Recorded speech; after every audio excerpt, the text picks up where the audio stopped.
Hey everybody, how's it going? I'm Chase Jarvis. Welcome to another episode of Chase Jarvis Live here on CreativeLive. You're specifically tuned into the 30 Days of Genius series. That's where I sit down with the world's top creatives, entrepreneurs, and thought leaders and extract actionable insights that you can apply to your day-to-day to help you live your dreams in career, hobby, and life. If you're new to the series, all you got to do is go to creativelive.com/30 Days of Genius. That's the number 30 Days of Genius. And just press that blue button and then you'll get one of these awesome interviews in your inbox every day for 30 days. My guest today is an icon in the design world. She's an entrepreneur in many different ways, one of which is she's completely revolutionized the temporary tattoo world. I know her, you know her. It is Swiss Miss. Her name, Tina Roth Eisenberg.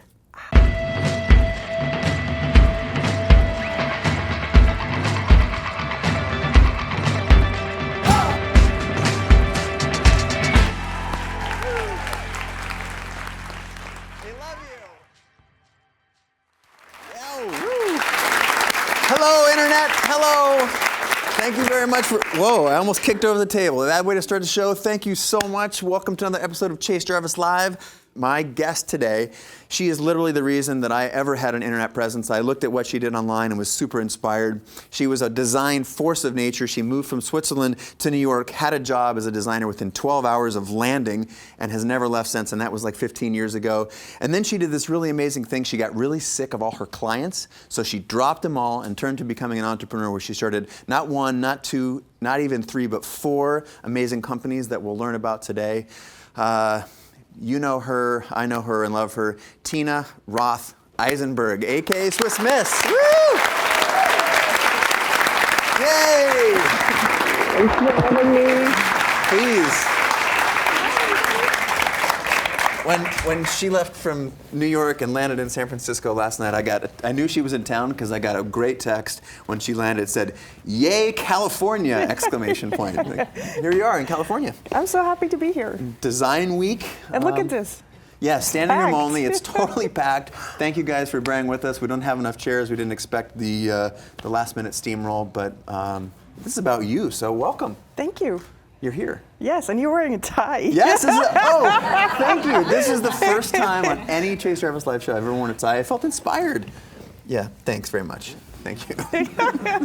Well, you're actually, I don't want to give a precursor, but you're not done actually touching me.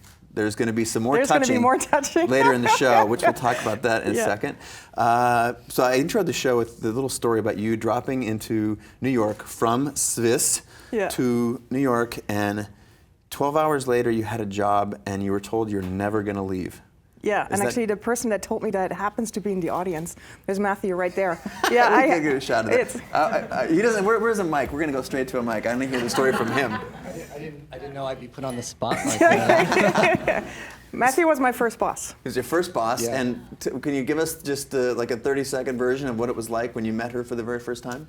Well, she had this amazing energy, and she was very open, and she was also very talented. And I've been to Germany, and I've been to Switzerland, and I'm a little bit of a psychic. I'm a Pisces. I don't know if you believe in astrology. Bring it. All right. And I just blurted out to her. I said, I asked her, "What are your plans after school?" And she said, "Well, I'm here in New York to see if I can find an internship, and I'll go back after 6 months." 3 months. Or 3 months, she said. All right. And I was like, "No, Tina, you're going to stay here. You're never going to leave New York. This is your home. You're going to marry a nice Jewish guy, have kids." And I don't really self-edit, so I didn't realize that she was offended at that exchange. But she really felt that I was being presumptuous. Like, you just met me. How can you say something like that? That's very Swiss of her to think that, though, isn't it? Well, she didn't say that. She's from Swiss, very polite. Right. And it's been such a pleasure and an honor to watch her career. Like, to have someone that works for you, like, just surpass your... just blow right by you. Yeah, it's just, it's But that's amazing, the sign of truly someone great. Thank you very much for sharing the story. Really appreciate it. And so it's true. I was wondering, you're like, 12 hours? That's pretty... So you landed in New York, and the next morning you had a job interview, and? Yeah. Well, Matthew said, "I can sit down and start working." And I was like, okay. But yeah, he really did. And I just graduated from graphic design school, and I was literally burned out. And I was hoping that it would take me a few weeks until I find an internship so I can enjoy New York. But nope, that didn't happen. So You went right into a design job with him. and then a few weeks later, they offered me a full-time job. Like he offered me a That's the full-time shortest job. internship in the history of the world. Yeah. Right? And I'm internally grateful because I mean now I'm in Matthew's shoes and I take chances on young people. And I always think of Matthew, that that moment where he just figured, let's try this, let's give her a chance. So he talks about being psychic. For the folks at home, the audience here in the live-in studio and the folks that are around the world tuning in right now, they're of the creative class. And if you could give them some advice, like when you're looking for someone to take a chance on, what do you look for? How do you know that this person has what it takes? Well, to me, He's psychic, but you have to have some sort of. He's not psychic. He forgot if he's psychic. He's definitely not psychic. If he can't remember if he's psychic or not. But what about you? You got it. Well, I have like now a team of 18 or 19, and a lot of them are in their early 20s. And to me, it all comes down to just when you get a sense that somebody is really hungry to just do good work. They really want to make a difference. They want to make a dent. If I sense that and they have good personalities, at the end of the day, I don't really care about, their resume. In the end of the day, what I always ask is, so what are your side projects? That's usually what I ask in a job interview, because if somebody has to hustle to self-initiate and start things on the side, that's the kind of personality I want to work with, right? Well, this is like perfect because that's the title of the show. It's really all about that your side hustle, that your side gig, your side projects are the things that are going to make the difference in your career, are going to pick you to the next level. Mm-hmm. And so if I could be super explicit, that's something that you look for when someone's coming in. What if they say, I only want to work here and this is my whole life? Isn't that showing commitment? Isn't this a place where they could potentially be confused? No, the reason why I asked that is because I'm a very unusual boss in that I give a lot of freedom. And if I have someone that needs a lot of guidance, and there's nothing wrong with that. Sure. I just understand there's different types of how you work. Uh-huh. And there's people that want a lot of guidance, that want to be told all the time what they need to do. And there's nothing wrong with that. That's just not how I work. I like to give someone sort of clear directions on what their role are, but then there's freedom to just explore and put their own stamp on it and just be sort of, a self-starter. And that side project question is really an indication that they are a self-starter because they got a bunch of interests. Yeah. Got it. Well, speaking of a bunch of interests, there's somebody I know who has a bunch of interests, and I've been to New York twice in the last month to spend some time with you, and you're always in a different, so she's basically, you have the whole floor at this place in Brooklyn. Not almost. Almost. You have the whole floor, I'll strike that. And you're never in one place, you're bouncing all over the place. Do you think that's an asset for creative? Because I was told my whole career that you had to pick one thing and be the best at it. And like you, I rejected that premise, and I think believe we're very similar in that regard. Yeah, that's why I wanted you on the show. It makes me feel good about myself. No, but like, isn't it true, and don't you find that in the design community, you're told that you have to be the best illustrator, the best X, or the best, at typeface, and that isn't that sort of limiting, and aren't we a part of a new chapter now? No, I mean, I think there's nothing wrong with that. It's just you need to know what works for you, though, right? I just know if I'm just the best user interface designer, I wouldn't be happy because that would not be enough for me, right? So what I want to be the best at is being the most enthusiastic person that motivates teams and maybe comes up with new ideas, right? So that's my goal of being the best at. So that's what I aspire to, right? So in some sense, that applies. Yes. It's just not on being a graphic designer per se. Well, it dovetails nicely with what the opening segment, he felt that enthusiasm for you. And I think if I'm not mistaken, you're well known for asking this question of if you could, what is your superpower? I think we actually have a graphic of you as, what's the name of your superhero? Captain Enthusiasm. Captain Enthusiasm? I think maybe I don't know if we can get one up on the little. Can I just say that this is the weirdest thing ever, having to art direct an illustrator who I found on DeviantArt of all places. And I asked her, because I found a drawing of, this woman made a drawing of the Justice League. And I asked her if she could draw me as a superhero. And she's like, absolutely. what's your outfit? And I'm like, wait, what? And so I ran You had to art over. direct your own I ran outfit. down to Tatley, my team Tatley. He's like, guys, if I was a superhero, what do I look like? And that was like one of my favorite 10-minute conversations with my team I've ever had. Like one of the things that I think Karen said, like, you need confetti cannons. Like, so just spend 5 minutes today thinking about if you had to art direct your superhero outfit, what it would look like. Collar, cape, no cape, boots, no boots. Like, these are really important questions. I love it. But what it stands for, without a doubt, is what your strength is. And your strength, well, you have many strengths, and no one in this room would doubt that because I've been inspired by you on so many different levels. But enthusiasm is huge. Talk about how that permeates through your work. Well, so I've been thinking about the superpower thing a lot, and I've asked very successful people, what is your secret superpower? And what I've noticed is the very successful people could answer it right away. So it seems there is a correlation in between really recognizing what you're good at and then really putting that to use, right? So that's something I think about a lot. And I think that enthusiasm, like raising enthusiasm amongst people, is my biggest asset, hands down. Because for example, with something like Creative Mornings, when I started that lecture series, everyone told me, you're out of your mind. Doing a free breakfast series, not charging, trying to find venues that will host you for free, and also at 8:30. No New Yorker will show up at 8:30. But when I just come in with my ball of enthusiasm, people eventually go like, yeah, maybe she's onto something, right? So I just swoop them over. So that really, I think, is my biggest asset. And so here's an interesting one that I thought about. Okay. Some people say confidence will do the same thing. And I disagree. Because confidence is impressive, right? Enthusiasm is infectious. Confidence is about yourself, and enthusiasm is about something else. I think that might get tweeted a few times if you say that one more time. It's confidence is about yourself. Enthusiasm is about something else. So enthusiasm is infectious and confidence is just impressive. Yes. But in the end of the day, infectious, fun stuff wins over braggy about yourself stuff, right? There's a bunch of nuggets in there for sure. And so that's basically the genesis of Creative Mornings, which I want to postpone that part of the conversation a little bit because I got a few things I want to get to before then. This infectious enthusiasm that you carry around with you, that's something I'm guessing you're sniffing when you're hiring designers and other creatives, photographers, illustrators. Mm-hmm. Do you seek that enthusiasm? Is it just raw talent, or is it talent plus this desire to start extra projects? Or what's the cocktail that Swiss Miss looks for when she hires people? Because that's, again, I know that there's a huge population of creatives who are watching, and that's one of the things is, how do I get my next job? How do I get better at my craft? I would say my cocktail is, I look for self-starters, as I said, people that can started things on their own in the past. No ego, humility, excitement around making something meaningful, and then just hustle.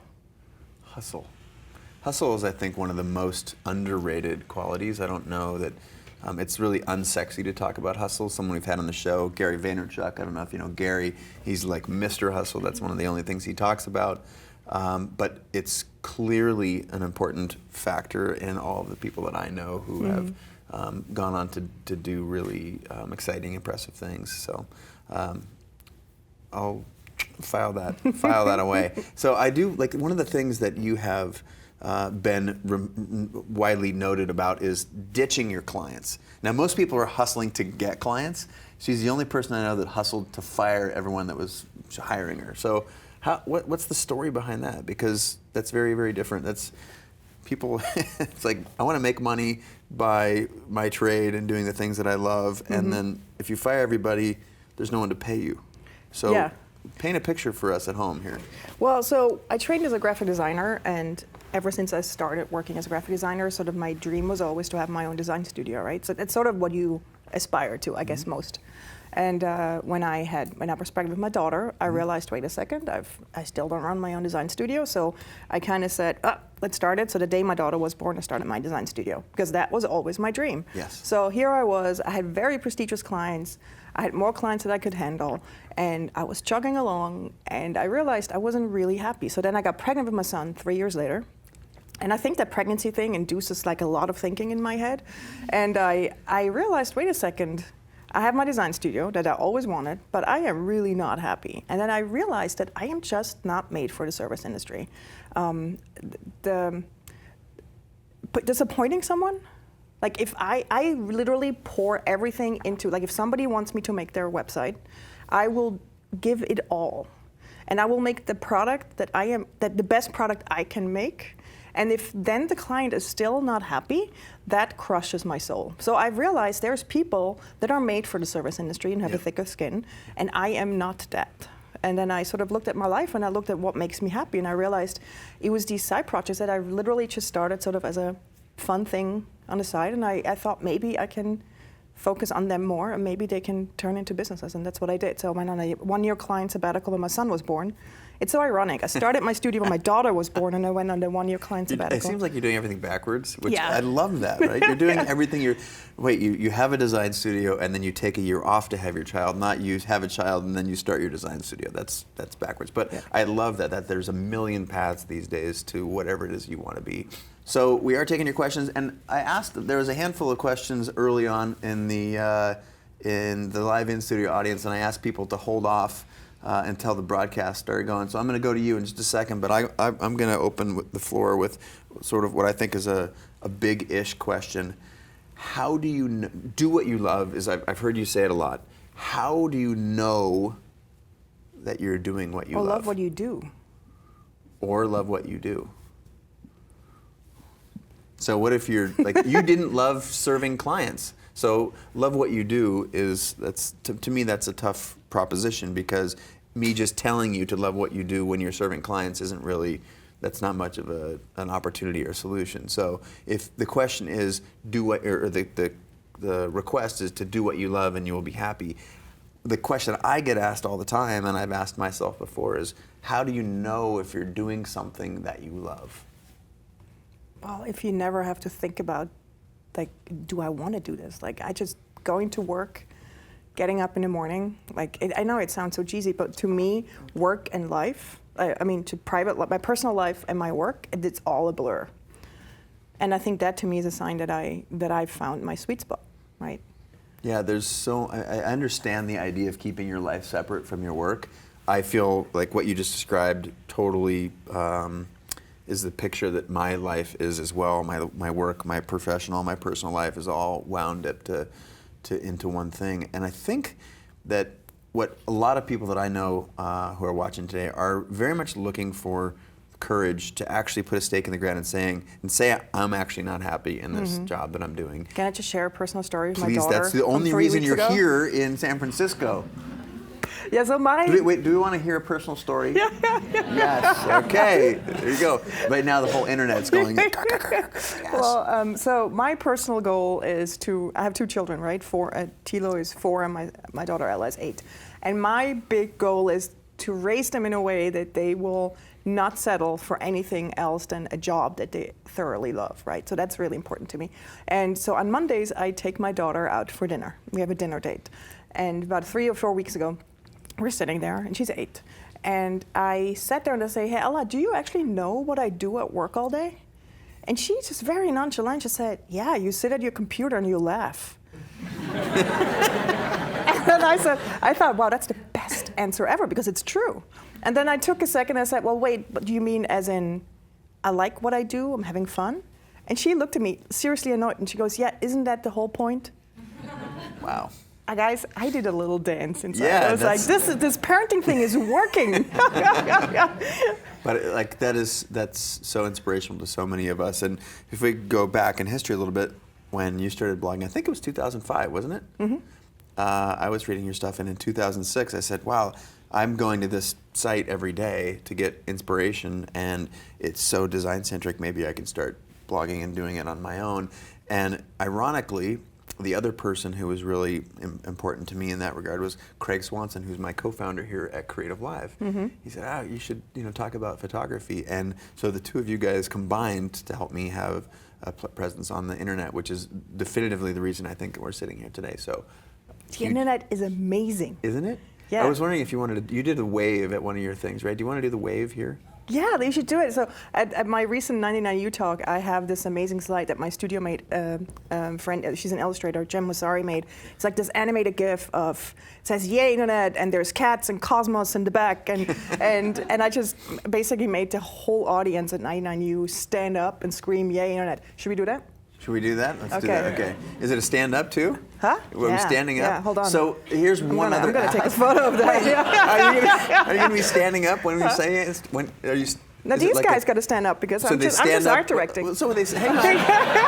I'm nervous here. I'm nervous. So do they stand up I love that and the then camera say, just "Yay, swung. internet," or Yeah. do they? Is it a one motion? It's Yay, like internet a stand? yay internet. Okay, so remember right. you have people close to your right and your left hand. We killed 4 people today in the studio. No, and you folks at home in the internet, can we ask them to do it too? Yes. Is this the world? Yes. Is This is the world is doing a yay Yes, internet. the internet is doing the largest internet wave in the history of the internet right Yeah. now. I love this. Okay, right. so you want to count it down now? Okay. Is it? You're so nervous. Is it 1, 2? It's all good. It's all good. Is it 1, 2, 3? Yay! 1, 2, 3, and then yay internet. Okay. I just All want right. it to be your thing. I want to do it right. Yeah, it's so I'm up on adorable. freaking stage. All right, we got this. All right. 1, 2, 3. Yeah! Woo! It works. It's so cool. I love the internet. Ta-da! Amazing. Woo! So, I need a cigarette now.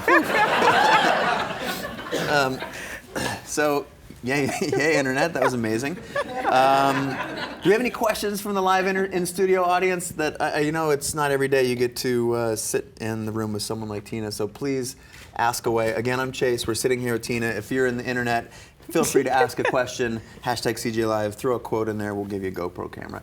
Back to you, my good man. Hi, yeah, I do have a Tell us who question. you are, too. Oh, I'm Daniel. I'm actually a student studying computer science. But just being a creative type, I guess, also with like four companies and 4 things that you're working on right now, how do you find the focus to focus on like one thing and not always be like tossed aside by one day waking up, oh, I have this idea, and then like getting lost in, constantly new ideas. Does that make sense? It Yeah. does. It's a very real question.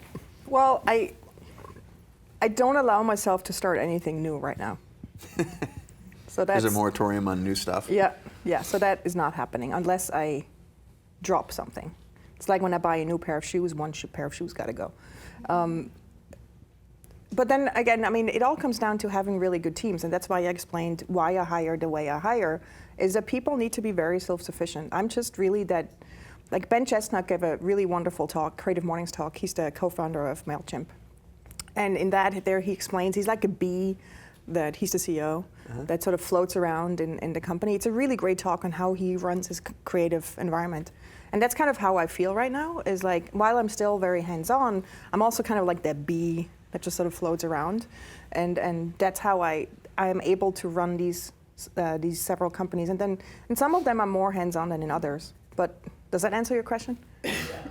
Yes, Kind of. but I'm going to go one level deeper because I'm saying that's actually sort of a non-answer because there's a little bit, no disrespect, but there's a little bit, it's hard to, it's hard to do 4 of the things that you have done well. So are you the polymath supreme? Are you just different than everybody else? Or do you have some sort of a system that you apply to, are there a bunch of balls that are in the air, and when one gets really low, you reach down and throw it back up in the air? Yep. Or do you do Monday, Tuesday, Wednesday, Thursday? The folks that have a lot of projects out there, they want to know how you do it. Yeah. The ball thing. That kind of is it. They're all working until one stops working, and then you catch it and throw it back Yeah. up. No, but I mean, if you look at the 4 things I do, Creative Mornings and Tatley, those are my main focuses. So when you say 4, I think that's not really true. I would say I run 2 things. Because Studio Mates, the co-working space, kind of runs on its own. That's not really something that needs much of my attention. Okay. And then the To-Do app I made, we're a team. And I mean, we could work way more into To-Do, but Yep. we're not. If we poured more love and attention into it, it could blossom even more. Yep. But it's not really our main focus. So I think in the end of the day, I would say I work on 2 So there projects. are some prioritizations that are happening. Yeah. Again, I'm trying to give real concrete feedback. There are some prioritizations that are going on, and even if it's just 2 things, you're massaging or supporting both those in a way that's the best you can, and when one needs some love, you pour a little extra on there. Yes. And having good people around you is key. Yes. So can we talk a little bit more about the good people around you? Actually, any more questions from the in-studio audience? We'll take, I got one up front here. Oh, we got 2 up front. All right, we'll try and get through a couple of these real quick, and then we'll go to the internets, because they got some questions of their own. You good man. Hi, Tina. I'm Zane. I run a software development agency called Chillick Media, and I'm interested in knowing what are some of your daily habits and rituals that you sort of follow to keep you creative and make sure that you're getting the things that you need to get done. I wish I had a really deep answer. I come Great to question. work. It's a great question. I come to work and I check in with my teams. And I mean, I really don't have a routine. I'm sorry. I wish I had like some magic answer that you guys can, sit down and say Replicate. like, this is what I'm going to do. I have coffee and I check in with my teams. And then whoever yells the loudest and needs my attention gets my attention. Yeah. Does that make sense? Yes. What about, are there any productivity tools or things that you use? Like, what are some of the things that you rely on to help you stay organized and whatnot? Well, my app. Sorry, No, I gotta it's plug good. my own app. Hey, well, I we're here for a created reason. I'm a list maker. I believe in lists. So I created this app called To-Do. And it's like basically a calendar view. I have it as my browser window. It's like whenever I open a new browser window, which is all the time, it sort of hits me over the head what I need to get done. And the beauty of it is whatever you haven't done today, you didn't check off, rolls over to the next day, so you don't have to write it down again.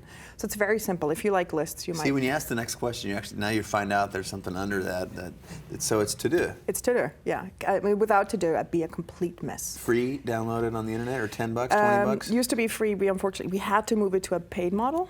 So, but it's the pricing. Oh, nice. Hey, I think we're- it's $2 a month, $2.99 a month. $2.99 a month. Or there's a skeptic and a believer mode. I love that. My partner Cameron came up with this. Like when you sign up, you can either be a skeptic and pay monthly, or be a believer and pay yearly. Isn't that cool? So I constantly get people come up to me. I'm a believer. I'm like, yeah. And TEUX? TEUX.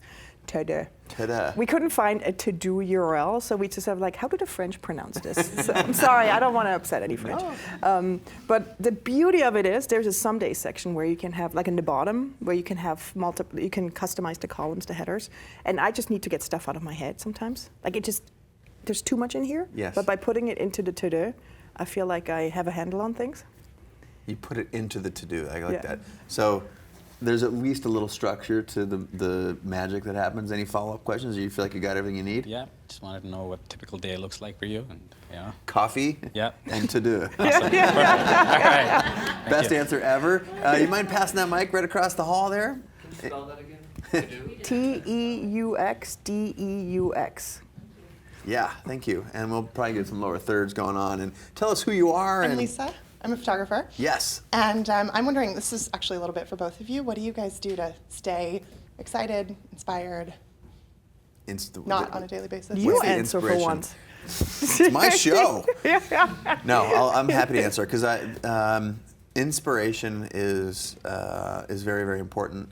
And I have 2 modes. I have like serious inspiration, and then I have, which is almost looks and smells like research. And then I have like sort of daily inspiration, and that's we took the daily one first. It's really loving what you do. I need to be energized and be excited to get in and come to work every day. And I've been spending a lot of time here at CreativeLive since I took over as the CEO, and there's so much opportunity, so much pleasure, so much passion in the walls here in San Francisco and in the location in Seattle. Just that inspiration that you know you're on the right path if when you wake up in the morning, even if the shit is hard, but you actually want to get into it. And if you're doing something that you shouldn't be doing, that stuff that's hard is like, oh my God, I can't do this. You might want to think about something different, because I can tell you the people that are on the right path, they wake up and that thing that's hard is there to keep everybody else out, not to keep you out. So I wake up every day and I make sure I look myself in the mirror. I think Steve Jobs said this a couple times, that if you're looking yourself in the mirror and too many days in a row you're not happy, then you need to be doing something else. I just need to make sure that I'm doing it. So there's a daily inspiration of like, I like my life. And then there's the other stuff. I look at people like Tina, what she's doing. I put myself around great people. I'm an extrovert by, you might not have known that, but I put myself around amazing people. That's another thing that why my photography and creative community has been important. The CreativeLive community, getting to work here in Silicon Valley and Seattle around some of the best and brightest. It's key to inspiration, is putting yourself around other people who love what they do as much as you do. So those are my two check boxes. And yours, my lady? So your question was, what keeps me inspired? Yeah, like What do you do for friends, inspiration? family. Life? Well, there's the internet. No, I mean, if you're just a somewhat curious person, life is just so interesting and inspiring.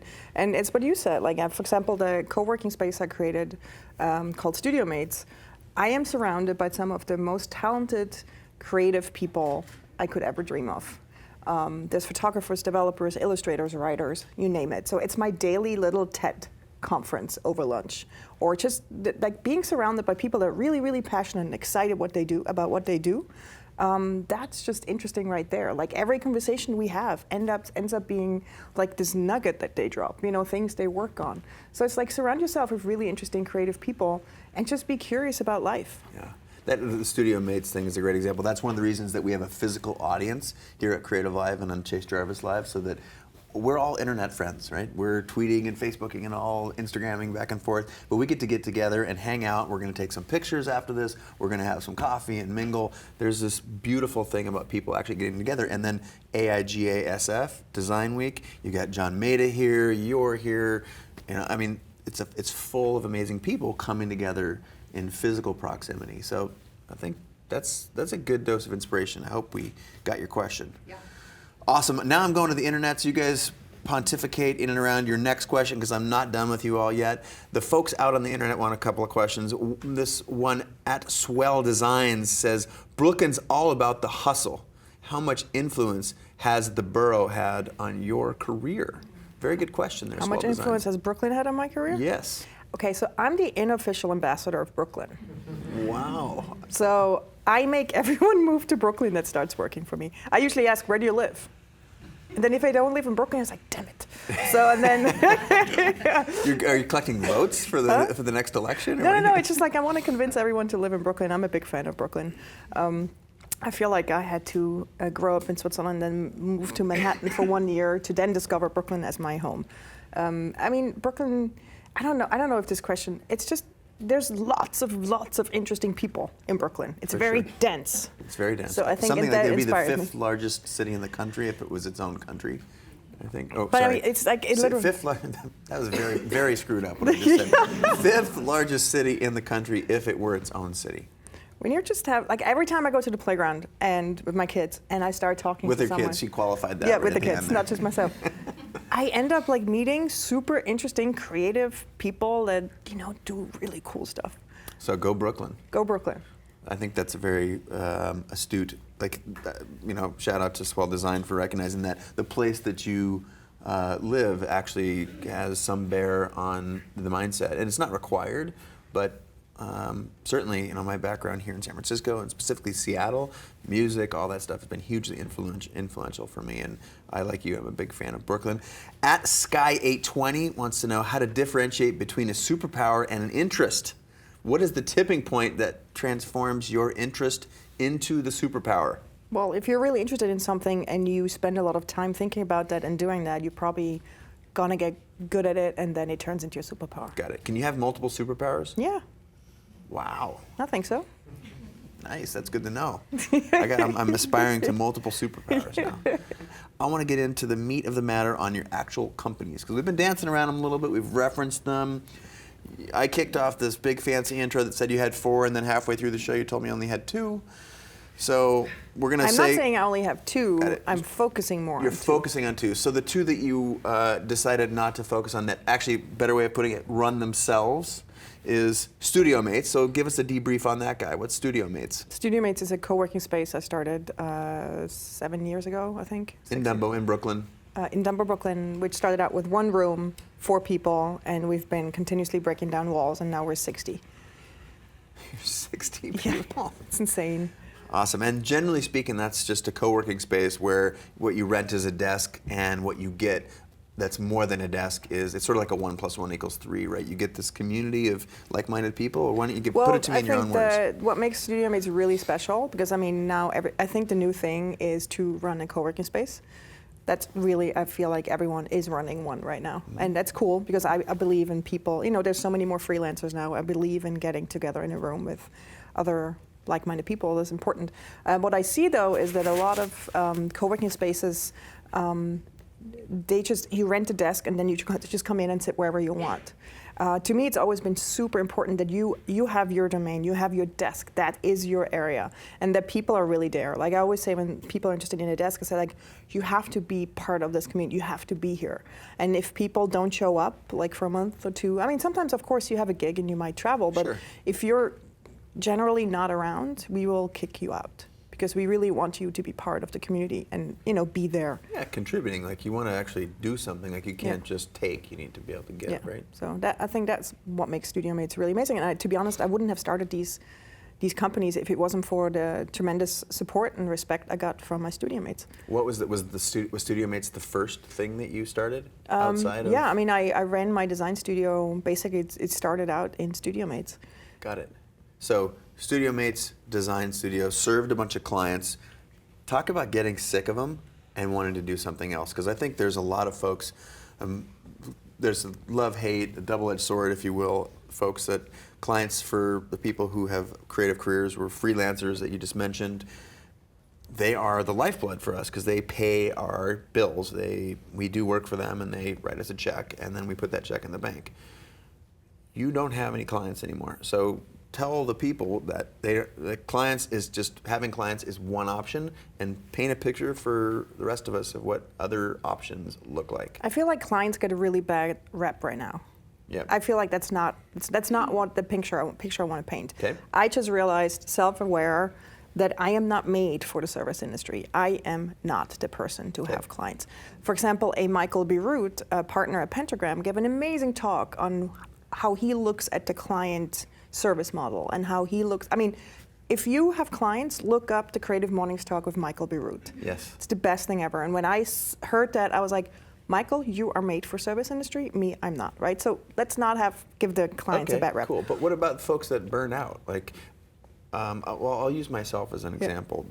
I used to try and have a lot of clients, because it meant it was a rough aggregate of success for me, because going from self-taught photographer to not having any clients to having someone to help me, to give me work to pay my bills, that was a sign of something. And then over time, sort of parallel building an audience, I started to be able to rely a little bit less on them. Is it fair to have a balance, or is it an all or none thing? It's all clients or no clients? No, I always advise people try to have like a sort of a passive income. I think the secret to a creative life, sort of the magic sauce, if you can build up passive income in some sorts, like if you can sort of maybe sustain yourself with, let's say, 80% client project and maybe 20% you can spend on building an app or a service or whatever it is, sort of the former Google model. I really believe that that's what I would aspire to if I would. I mean, I was really lucky that I had my blog that sort of created passive income very slowly, and that's why I was able to go on that 1-year client sabbatical. So I would advise anyone who wants to potentially get out of it, try to like build up something that could start generating, a product, a service, whatever that is. And Passive income. Did you read my cheat sheet? Because No. passive income's in bold over there. I was going to get to that later. yeah, but you told me not to look over there, so I'm. Deep secrets are revealed. Well, I think that's fantastic advice. So let me go linearly. Studio mates, co-working, that would offset the office costs and the studio costs. Then you had a design firm that you grew and were working for clients, got tired of that, started creating some passive income with your blog, and then you had a couple of other projects that started creating some passive income. When did To-Do come along relative to Tattly, or relative To-Do to came very Creative? early after I started the Studio Mates co-working space, because Okay. it came out of a lunch conversation with my studio mate Cameron Kozan, Mm-hmm. where I walked over to the lunch area and I saw him work on a to-do app that I really don't like. And I said, can you tell me, like, what do you like about this app? So we went into this epic lunch conversation around to-do apps. And I was sitting there very passionately, like sketching out, like, this is what I need, but everything has too many bells and whistles. Next thing you know, he said, Tina, you design it, I'll build it. And like literally 48 hours, we had a working prototype. So To-Do came out of Studio Mates. Wow. So again, that's just a great, I think, example of the model. You put yourself around inspiring creative people who are getting after it, and you have an idea, they latched onto your idea, you guys built something. And actually there's the part of actually making it too. There's not just pontificating and hand waving and smiling about it. There's actually an application of, I'm gonna do this shit, and doing it. And 48 hours later, It was- To-Do. yeah. I meant to say ta-da, but sorry. But is that in a nutshell? Is it that simple? And you uploaded it to the iTunes store? Yeah, I mean, we didn't make the app yet. It was browser based, because I believed in we all live in the browser, and I needed something as my landing page that constantly hits me over the head when I open a browser window, what I actually should get done. Yep. So we had just had it as a browser, as a site, and we just used it internally. We never expected it to open it up to the public. But people that kept walking in, because we all had it as our landing pages, they're like, what is this? So we were hand coding people in, and eventually I was like, come on, Cameron, just make a simple marketing site and let's just give it away. So that was in December of 2010, I believe. And we launched it. I wrote about it on Swiss Miss, and I said, here's a to-do app that we built for ourselves. You can use it. And then I remember, like an hour later, I look over to Cameron, and he's like pale. And I see him looking at stats. And he just looks at me and goes like, oh my God, the internet was imploding on us. And then I did some research, and all the big people picked it up and shared it. And this is so funny. We launched it in December of 2010. Okay. We just made the cut for being the best to-do app of 2010, because a Fast Company wrote a blog post about it 2 hours later. Best to-do app of 2010. We're like, maybe Don't expect success quite that fast, folks. Just 2 hours is a little bit narrow for the rest of us, but congratulations. And what's really adorable is that for some reason the church world has picked it up. I think priests and nuns are really into lists. And the thing that's so adorable is, so we made this app for ourselves, right? And then actually shortly after, we built an actual iPhone app. And again, we never looked at this as a business. This was a tool that we built for ourselves. So we had very silly alerts. For example, because Cameron is hilarious, like even his videos are just so funny. And for example, one of the alerts when you had no Wi-Fi, no internet connection, was like, danger, danger, high voltage. It was just funny. So we got this adorable email from a nun saying, I just got this iPod Touch and it needs to last for a long time. And I'm really worried whenever I get this message, is it gonna affect my iPod Touch? And I was like, oh God, this is what happens when you make a product that people use. You need to be kind of To think of careful. everything, even nuns that are afraid of electricity. Yeah. Actually, you brought up something that I think resonated deeply with me, and I've had some success in thinking this way, and that's scratching your own itch. For the folks out there that are thinking about doing something entrepreneurial, I created an iPhone app called Best Camera, which is the first iPhone app that shared images to social networks. Ended up being that whole thing kind of caught on. I don't know if you guys have noticed or not, but the idea was I was using like 10 apps. I would create, this is back pre-iPhone or iPhone 1. You take a picture and then you have to use the Facebook app, the Twitter app, the Blogger app, the WordPress app, just to get a photo out there. And in doing so, I was like, that is just a pain in the ass. How can we do it so you just touch one button and it goes to all the services? And the thing that I learned more than the trajectory of the app and the success there was that scratching your own itch, that if you have a problem in the same way that Tina had a list problem. Can I call it a list problem? I don't know. She had a thing to do list that was something that she needed that wasn't out there. If you build it, the chances are that there are tens or hundreds or millions of people that have that same issue. So when you're thinking about what entrepreneurial projects to pick up, living proof that you can break the internet with your to-do list by scratching your own itch. Yep. All right, so check, that is to-do. Yep. And now I want to move on to the thing that's next in line, Where which I'm going is... to touch you? This is the internet right here. It can be used for good or evil. We'll find out what it's about to be used for. Yes, please touch me. No, so we're going to talk about Tattly. Yeah. I've been waiting for this moment. And so tell us about Tattly. So Tattly is a temporary tattoo company, a design. We're pointing at the table, but no one in the world knows what we're doing, why we're pointing at the table. We're pointing at the table because there are Tattly tats. Yeah. So Tattly is a design temporary tattoo company that started in 2010. And it started. It all started when my daughter once again came home from a birthday party. And for those of you that kids, you know, birthday parties, I mean, kids come home with goodie bags. And there were these really hideous, annoying temporary tattoos in them that she asked me to apply on her. And they were such an insult to my Swiss aesthetic. And I have this personal rule that if I keep repeatedly complaining about something, I need to either do something about it or let it go. And I realized that, come on, Tina, you need to stop complaining about this. And then I thought for a second, so wait a second, it can't be that hard to produce temporary tattoos. I can make websites. I have lots of illustrator friends. Let's just make a cool site with cool tattoos. And then I fixed this problem, right? Yes. And 2 months later, fast forward, we launched Tattly. Adorable 16 designs with just friends of mine that made some designs. And just friends like Stefan Sagmeister. no, he and just some of the best came on a designers in few the weeks ago. world. No, Okay. but I mean, again, I just had to turn around in my co-working space. Like, it was that easy for me when you're surrounded by creative people, right? And so 2 months later, I launched it, and this is again the yay internet moment where, you know, I blogged about it, and then literally a few minutes later, we're standing there next to the printer, and there's these orders coming in. I was like, this internet thing is magic. So, and then orders from around the world, not just like down, just, you know, it's just, wow, I'm in business. So we started shipping tattoos, and then the next day I got a call from a very prestigious museum store in London. I will never forget this moment in my life. And I pick up, and they said, hello, can we have a wholesale catalog? And I was just like, absolutely. I took their info, hung up, and I remember I turned around, I was like, hey guys, what is a wholesale catalog? So I called my friends who make products, and they got me up to speed and was like, Tina, you need packaging, and you need to, you know. So I made a wholesale catalog. And now we're in stores around the world. And I must say, my personal highlight was when last year we got into the MoMA store.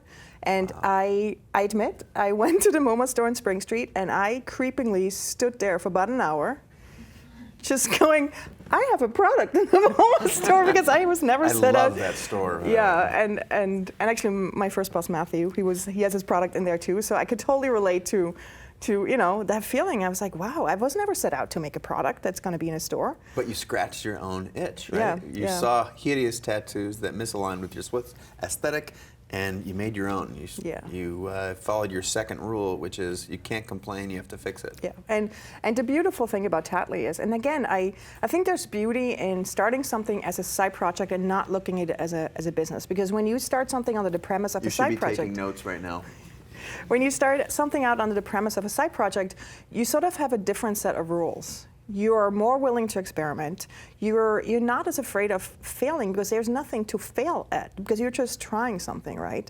And you don't make decisions around money. To me, what I've learned is I've never put making money first with any of these projects. It was really just the pure, like, what do I want to fix? What is it? What is the problem that I want to solve? And sometimes it's just pure passion for something. It's not the money component, but interestingly enough, I think the universe sends you a head nod when they think you need to continue working on that, because money, in some sense, then comes on its own. I have the same experience. The app CreativeLive, Yeah. it's like I wanted to solve that problem, because when I turned, there was no creative education. Once you're in higher education, you look around, it's really hard to go back to school. And in the end of the Couldn't agree day, I believe when you do something from a very pure and authentic place, where again, you don't set out to just, this will make me tons of money. There's a different energy around it, and people respond to that. And I feel like at this day and age, where at all times you're being pitched something, there's always a catch. When there is not, people actually go like, whoa, that's kind of refreshing. So. There's no catch. There's no catch. Now, speaking of tats, should we put one on? Would you guys like it if she put one on my body? All right. So we were discussing this earlier, if it would be, where on my body would be a good place to put this tat. And the traditional place would be here, but neither of us are very traditional, and I like the sort of prison thug neck tattoo look. So she said, wouldn't it be awkward if I'm like, and actually that's kind of what we're going for. We're going for awkward. We're going for awkward neck right tat coming my way. And it's a very manly neck tat, like a bird. Okay, let me just see. I want to see how does the bird, does the bird fly up? Flies up, right? Always up, yes. Okay, all right. Wet sponge. Is this gonna hurt? Is this gonna hurt? Hold on. This kind of feels good, actually. Can you do the rest of them? Can I have these all over my body? Okay. He promised me he didn't moisturize there this morning. No. Because if he did, it's not going to stick. So let's see. Ta-da! Isn't that cool? Does live. Nice. Looks good. So how long is this going to stand? 3 weeks, 4 weeks? Between 2 and 5 days, as long as you don't moisturize it. You can shower and soap is all good. Just no moisturizing. No moisturizing, and I got a bird on my neck now. Thank you very much. All right, so can I have this hustle one too? Can you put this as a hustle one? I love this. No, We're going to sleeve maybe you up. we do this here. I'll think by the end of the show, I'm going to have a big sleeve. Actually, I have a good story around that. Okay. So whenever we when we have trade shows, I learned my job is because I can't close a sale for the life of me. I'm just not a salesperson. But I'm buying everything right now. But I can get them into the booth, and I can get them so fired up that they're going to place an order with one of my Tattly people, right? So I learned that the more sleeved up I am, standing outside of the booth, the more likely people are going to notice. So I always. On trade show mornings, I stand in the kitchen and I puzzle piece my arm together, literally sleeved up. And here, my daughter a year ago came in and watched me in the kitchen. She goes, "Mommy, what are you doing?" I'm like, "I'm getting ready for work." And she's like, "I want your job." So anyway, the first day at a trade show where I sleeved up like that, I walk home and I go into the subway and there's a really big guy sitting there and he had real sleeves. And I walk in and I could see like he just caught me a little bit. So he looks up and he gives me the head nod. But then I think it started computing. You know, I have carrots and lollipops and whatever. and then he looks at me and he goes, "Oh." I was like, "Oh, damn it." For like a split second, I was part of his tribe. But I don't know if you could zoom in on that guy right there.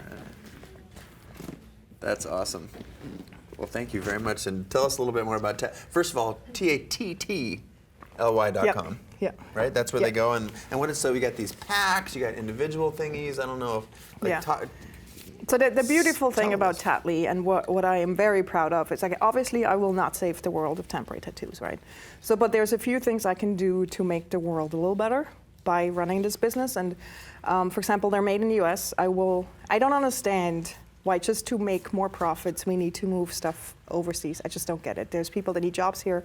There's really capable manufacturers, so I will not let go of that. The artists get a really, really generous cut of every single sale, which goes into my belief that you need to have passive income.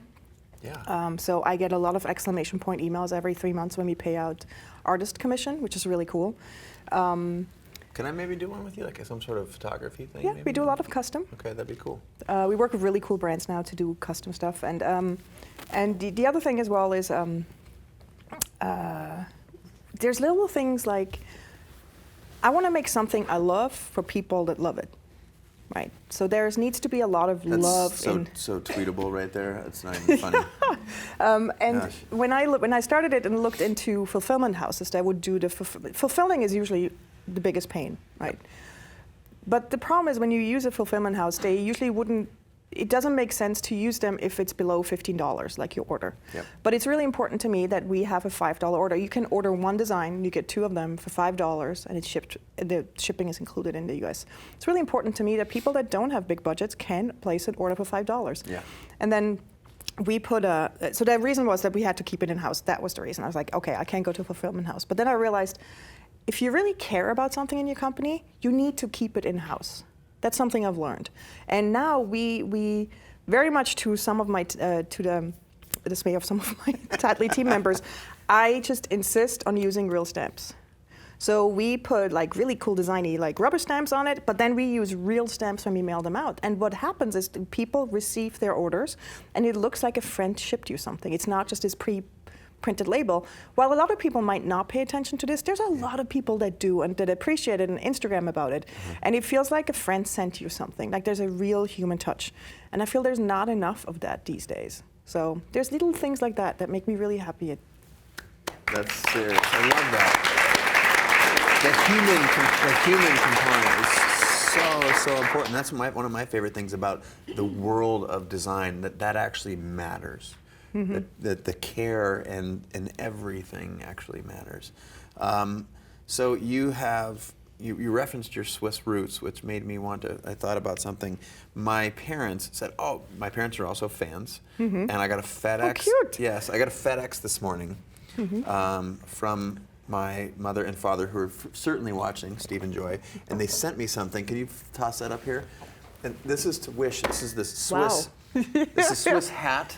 So it's whereby to wish the World Cup team good luck. So I'll temporarily wear this for a short while. Oh my God, all the people in Switzerland are going to be so proud of you right now. Yes, so hopefully I'm impressing what did you say it was your mother is watching? Yeah, my family I think is watching, and then lots of my friends. So look how Swiss I am. Actually, I taught him a Swiss German word. I'm totally going to put him on the spot right now. Can you read my Huchi-Gäschli. Huchi-Gäschli. There's like entire Switzerland is cheering right now. Can we say it again? Huchi-Gäschli. Yeah, that's good. And now tell them what it means. It's like if you ask any Swiss German to teach you a Swiss German word, they will teach you this one because it has a lot of the sounds. Oh yeah, I noticed. It means kitchen cupboard. And interestingly enough, my husband is a kitchen designer. That was pretty funny. So there you go. That's my Swiss German lesson for the day. Yeah. Huchi-Gäschli. Huchi-Gäschli. She's got it on me. Well, I'll continue to represent Switzerland as best I can. The internet's going nuts again. I got to go ask you a few more questions from those folks at Culinary Fool. Hi, Brenda. I know Culinary Fool. How do you structure your partnerships with these quick little startups? Like, what is it? What's the business arrangement there? So here's a lesson learned. I'm very lucky that, for example, to do Cameron and his teams, like when we started it, again, it was never set out to be a company. So it was just like very loosey-goosey, kind of like, let's just build this. Fast forward now, I would not do that again. Even if you start something as a side project, I would say, sit down and just say, hey, in case this catches on, let's just be very clear, like, we're founders, right? Like, here's who has as many rights. And I don't say you have to go crazy and have a lawyer, but maybe just write it down so that there's no misunderstandings afterwards. But so with To-Do, we just have equal partnership. And then Tatley is my own, and Creative more. And it's just, I mean, just be aware of when you start something with someone that you maybe discuss it briefly. That's great advice, great advice. At Laurie's World, passive income, RE passive income. How did you create that passive income around your blog? Because that's a big thing. People don't really know how to monetize that. Again, it happened extremely organically and almost eerily, the timing. I just kept the blog up for myself, sort of a visual archive. This was pre-Pinterest, pre-Tumblr. Realized pretty quickly that people are reading it. And then when I was set out when I had my daughter and I couldn't work from home anymore because the nanny was at home with the baby, I started looking at renting a desk. This is before I had the idea for Studio Mates. And I remember walking around, I just had to get used to the cost of having a nanny, which is huge. And then I was like, oh man, and I have to now also have a desk rental, Yep. And I was a bit worried, so I looked at a few desks in Dumbo, and then remember I went to Starbucks around the corner, I sat down, I was like, man, this is like, can I do this, can I not?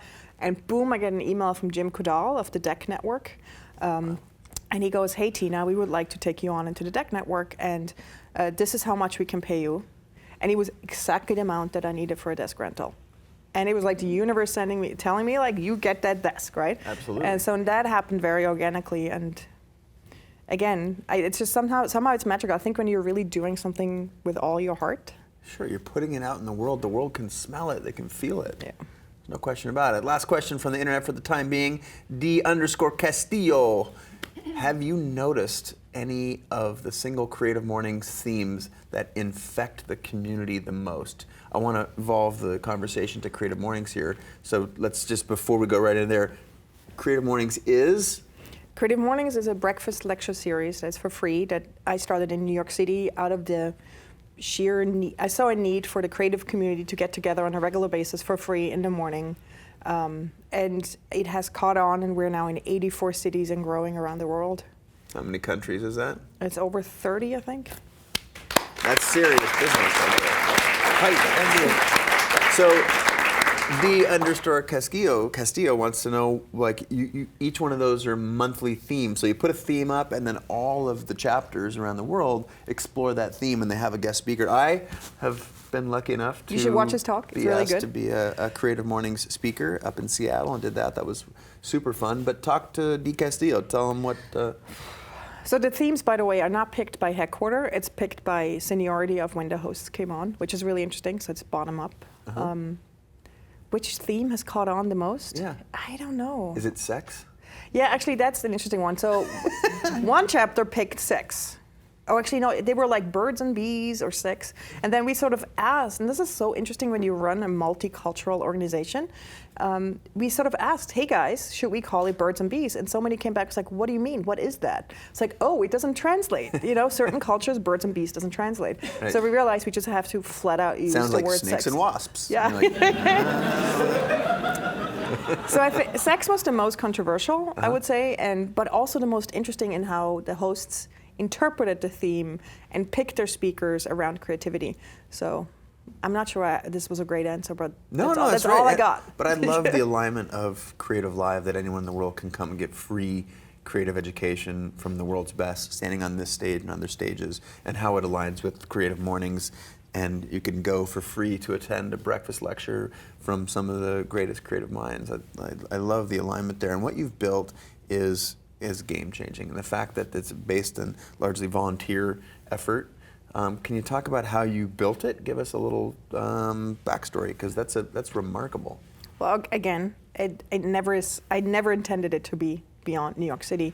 But then I had a friend ask me in Zurich if he can start a chapter. I was like, that's, on brand. I'm from Switzerland. I was like, yeah, sure. And then a month later, yeah, there we go. Sorry. A month later, my from friend Switzerland too. John, who moved to LA, was like, come on, let me run it too. And the next thing you know is like I get inquiries from around the world.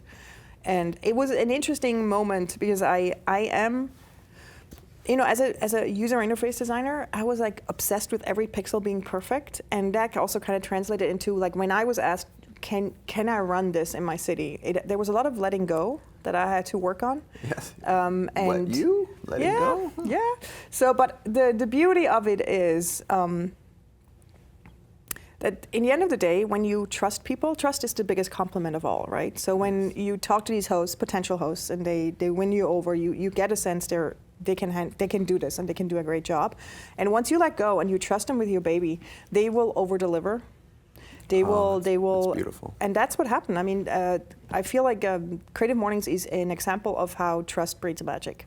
This is way beyond me at this point. I've never imagined it to be what it is today, and it all came down to us headquarters trusting these hosts, and they're actually kicking our butt. Like, we had to step out our game in New York. It's like, damn, we call it flair. Every month we see the photos come in, and we call it the flair. That's just the love they these hosts pour into these events, and just like logos on cupcakes, like Creative Mornings logos on cupcakes. I was like, damn guys, we got to step it up. Or these guys in Barcelona made this ginormous Creative Mornings logo sign and walked around with it in the city. I think we've got a graphic from Berlin of just a completely packed house in Berlin. Yeah. So you've already referenced Berlin and Barcelona, New York, and is it competitive between the? No, that's the beauty of it. It's not, and I'm super excited that we're actually for the first time ever getting all of the hosts into one room.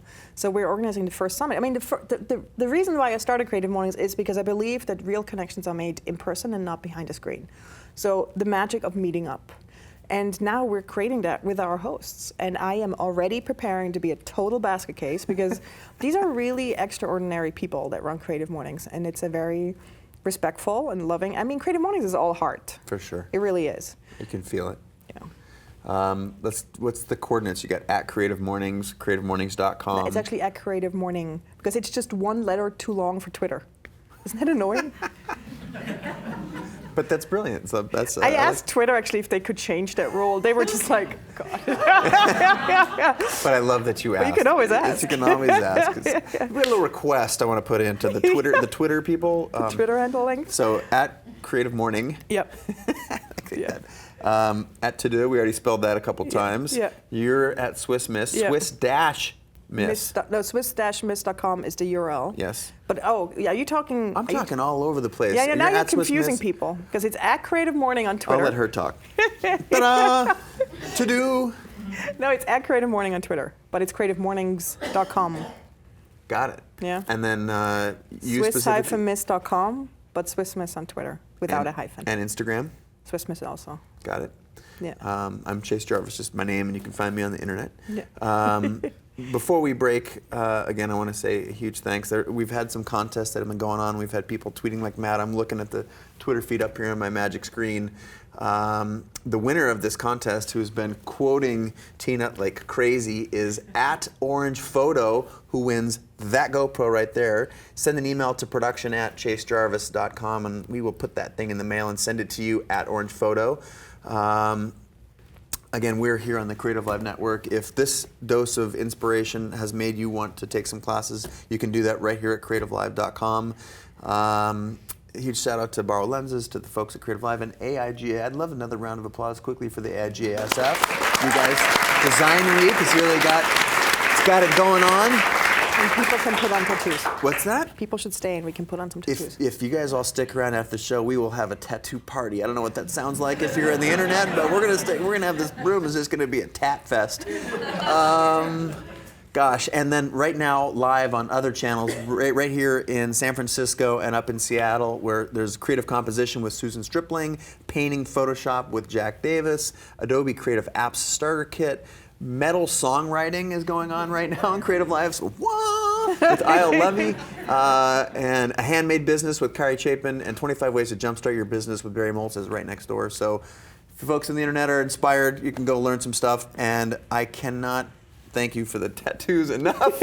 And I'm a huge, huge fan and always indebted to you. Thank you for teaching me Swiss German and keep inspiring us. Likewise. The internet loves you. Oh, thank you so much. Ladies and gentlemen, Tina Roth Eisenberg. Thank you so much. Woo! Now back to you, internet. Have a great day. Thank you very much.